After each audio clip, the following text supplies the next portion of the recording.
When prehistoric land masses are depicted, what is the accuracy to which they are drawn? Would the maps produced be useful for navigating that world? The answer, broadly speaking, the accuracy will decrease the further back in time you consider. This is primarily because the completeness of the geologic record as preserved in rocks decreases as a function of age, though not necessarily linearly, but also because uncertainties and/or errors related to various assumptions that are made to construct paleogeographic maps also increase as a function of age. Thus, the level of accuracy is pretty different for a paleogeographic map of the last glacial maximum, 24,000 years ago, compared to the early Cambrian, 530 million years ago, and so on, but not necessarily easily quantifiable. Within a given map, there will also likely be portions that are much more certain than others. It's worth considering the primary datasets we use to construct paleogeographic maps and what each dataset provides in terms of information.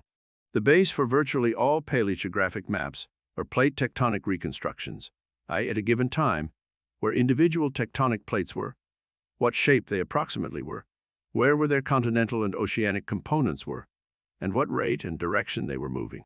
A variety of data informs these reconstructions, including paleomagnetism, which allows us to reconstruct paleolatitude for locations at a given time, a variety of geophysical data.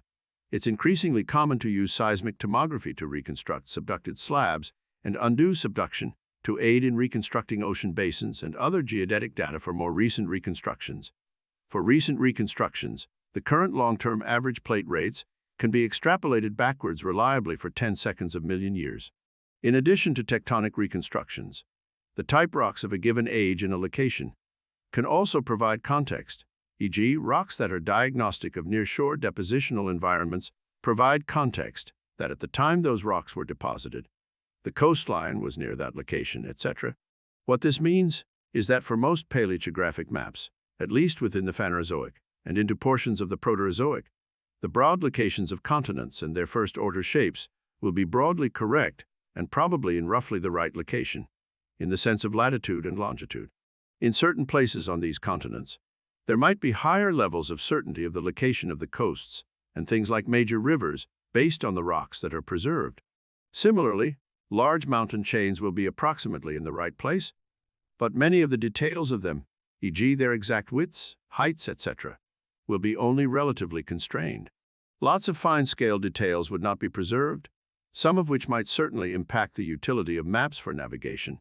So things like smaller rivers and even some large rivers, and small to moderate-sized islands, so things the size of Hawaii, etc., would generally not be preserved, so a paleogeographic map would not include it. And again, more so the further back you go.